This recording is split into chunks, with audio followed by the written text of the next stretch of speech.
Келесі біздің триггеріміз бұл JK триггер. JK триггерді қазір жазып қояйық. Мысалы, сразу бастайық. JK триггер бұл жерде қайтадан бұрынғы білімді қажет етеді. RS триггерлерді білу керек. Және T триггерді де кішігірім білу керек. Себебі бұл T триггерімен ұқсас жерлер өте көп. Енді интернетте және кітаптарда өте көп таралған және осы схеманы дұрыс деп санайтын схема салып көрсетейін, бірақ бұл негізі толық дұрыс емес. Қазір көрсетеміз несі дұрыс емес екен. Біз алданғы сабақтарда айтқан болатынбыз. Біз бұдан кейін инені қолданамыз деп. Бұл жерде ең біріншіде количество входовты 3 қоямыз. Және мына жерде де тұрады. Келесі бізде 2 қоюымыз керек. Количество входов ине және осылай қойып алайық. Бізде мынауымыз G, мынау C, мынау K. Сәйкесінше жалғайық.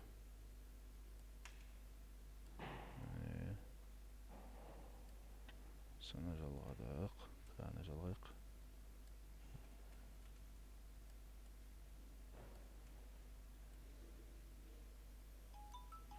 G-ді де жалғайық. Сәйкесінше осылай кәшіп жалғайық. Мынаны жалғайық қой. Бұйықтарды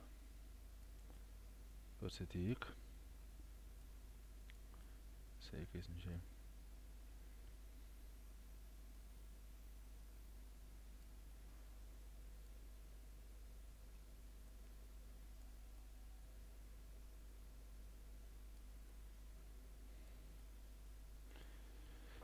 ендігі мынау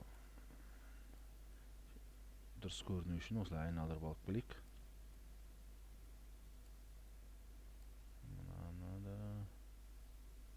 айналдырып алып келейік. Шыдасып қоймау үшін. Міне. Келесі дәл осының қалай жұмыс істейтінін таблицасын жазайық. Біз алдында да айтып едік, бізге 3 режим керек болады, себебі бұл 1 битті сақтау керек. Ол бізде жаңа 1 бит болған соң 0-ді және 1-ді қою және соларды сақтау. Сол үшін ең бірінші сақтау режимін жазайық. Сақтау режимі бізде алдыңғы сабақтардан білетініміздей с 0 болса, онда G-ға да K-ға да ешқандай тәуелсіз. Бұл 0 бола ма, 1 бола ма, 0 бола ма, 1 бола ма, маңызды емес. Біздің алдындағы предыдущий деп жаздық. Алдындағымыз текущий мен 1 болады. Бірдей болады. Қазір жазып қояйық. Қазіргі уақыттағысы және режимдері. Бұл сақтау режимі немесе хранение режимі деп жаздық. Мына жерде 0 болса 0 болады. 1 болса 1 болады. Бұл маңызды емес. Бұлай жүрсе де, бұлай жүрсе де, бұлай жүрсе де, бұлай жүрсе де. Және бұл сақтау режимі толық бітпейді. Және мына жер 1 болса да, мына екеуі 0 болса, 0 болса да 0 болады. 1 болса 1 болады. Бұл да сақтау режиміне кіреді. Келесі бізде 1-ді қою керек.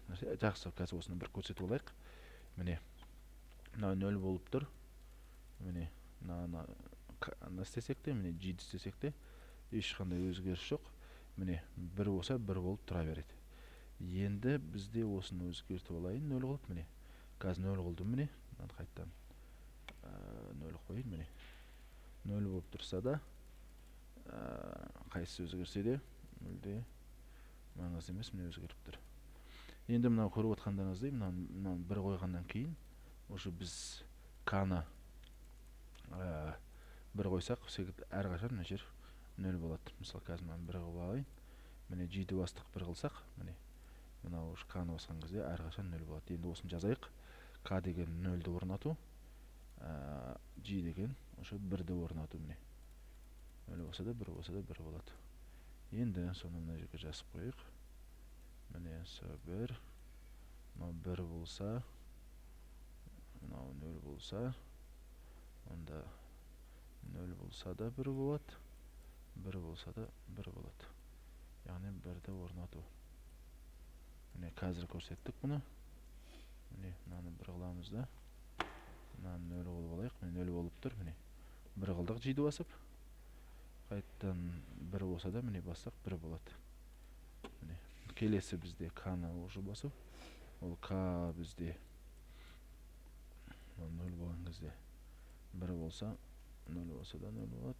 1 болса да 0 болады. Бұл 0-ді орнату режим болып табылады.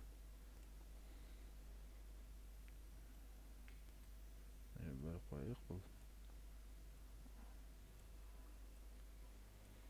Енді сәйкесінше. Енді қазірше бұның барлығы жұмыс істегенмен, соңғы біз айттық, RS-тегі 1-1-ді құртуымыз керек еді.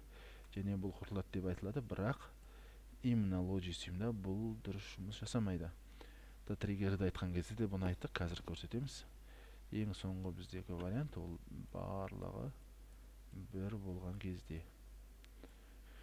Барлығы 1 болған кезде ол 0 болса 1 болу керек, 1 болса 0 болу керек. Яғни тура триггер сияқты ауысу керек, бірақ бұл дұрыс жұмыс жасамайды. Қазір оны көрсетеміз.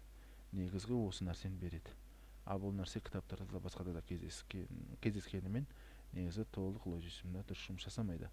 Оның себебін арнап кейінде тағы бір видео түсірейін. Ол триггерге де қатысты, ол ЖК триггерге де қатысты. Екеуінде де бар нәрсе.